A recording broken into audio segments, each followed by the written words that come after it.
Hello there, handsome. If you've never tuned into this channel, you really should. Because things are really starting to get cooking here. Tell me what's happening. What you doing? Oh, jeez. Cut. Hi, I'm Brian.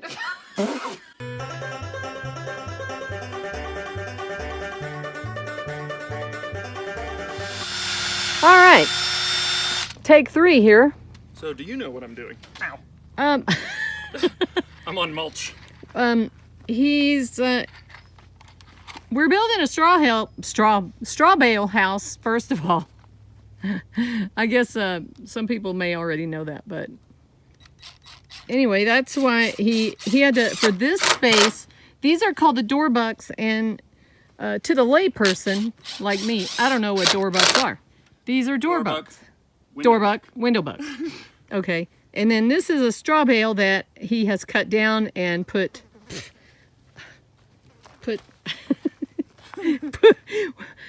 straps around. Anyway.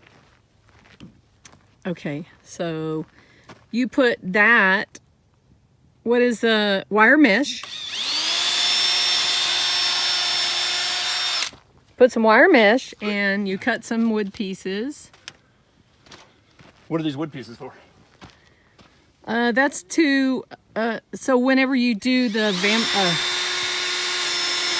you're gonna do the rebar, like screw the rebar or the vampire stake into it or something. Something about vampires. Which one? Just in time for Halloween. Is it rebar or stakes or which? Why don't you just tell me what you're doing? Ah! Oh my gosh. I'd be tripping. Okay, so here's the idea. So you put the bale in here. Well, I can get rid of these. These are so weird looking, but apparently they are very good for rheumatoid arthritis. You got. That was funny. All right. Or at least I thought so. Not everyone gets my brand of humor. That's okay though. All right. Ooh, this is exciting. It doesn't fit. Now this is pretty cool. We had a video somewhere that showed how Brian shortened the bale or split the bale. Yeah, splitting bales. So it was 34 degrees here this morning, and now what is it, like 80? Well, I think it's supposed to be a high of around 80 maybe, I don't know. Yeah, we're sweating like crazy here. I've been pulling weeds and stuff, so more weeds. Okay. Are you ready to talk about it? Uh-huh. Okay, let's talk about it. Talk loud. So here's the deal. I want to, with the little piece of wood, you might have to move around a little bit. With the piece of wood that I attached to the door bucks, or the window bucks, yep. You see that piece of wood? Yep. Next to the bale, I want to drive a screw, a big screw, through that, and I want that to connect to a piece of wood. This is a stake, a vampire stake, inside the bale. So the idea is I want to put the bale the right distance so that when I go through that piece of wood, this reaches this. And inside the bale, those two pieces of wood are connected. So there, I've got the bale now connected to the buck. So that's really solid. Should be. Okay. So that's the idea here. So All right. I have to do that. I have to be able to drive this down into the bale, I make a plunge cut with a chainsaw. So, let's do that. I gotta start the generator to do that. Great.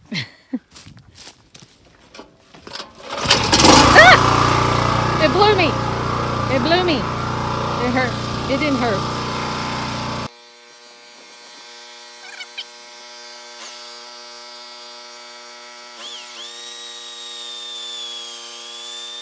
I'm going to do this on every bale, by the way, but the idea is I'm now going to drive this. Well, let's get it started. So I've made a little path, basically, right? So it's still tight, but it'll go down in because I cut that path.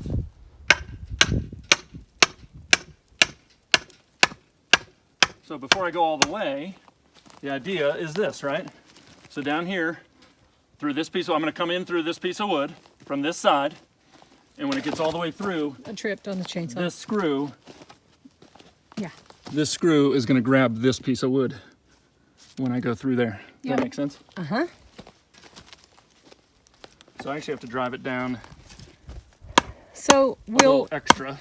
each and every bale get that? Every bale that's up against a buck. Okay. Only when it's up against a buck, and it's the way you tie the bale to the buck.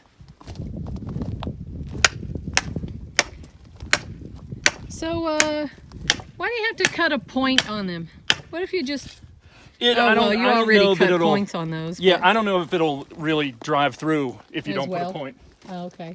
Because, I mean, that straw is tight. Right. So I think it needs a point to really go through. How will you know if you're hitting the... Well, you can feel it, and you'll hear it. Oh, okay. So this is supposed to be a self-drilling, or no Self-guiding? pre-drill necessary, so Self-guiding, you mean? no. Self-drilling. Yeah. Oh, So see, after it goes through, after the Ah, thread's it only went there. through. Once it goes through, it sounds different, right? yes. But you'll hear it, hopefully, hit that other piece of wood in a little bit. Okay. There it is. Yeah. And they Nice.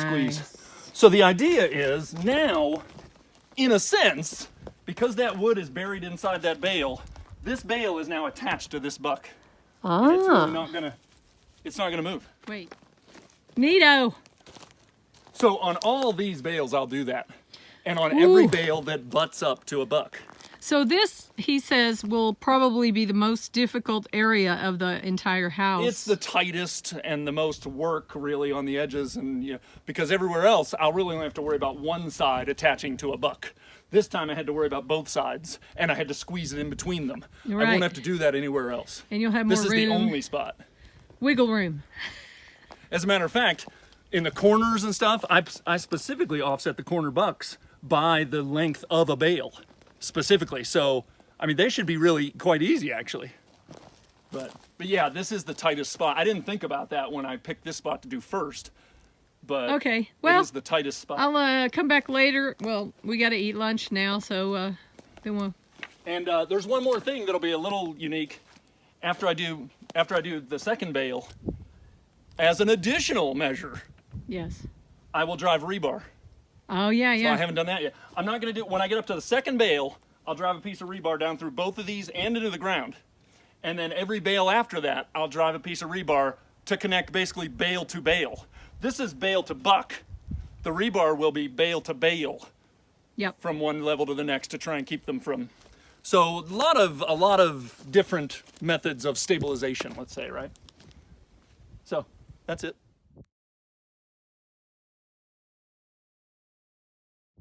All right, guys, here we are at the beginning of the bale work.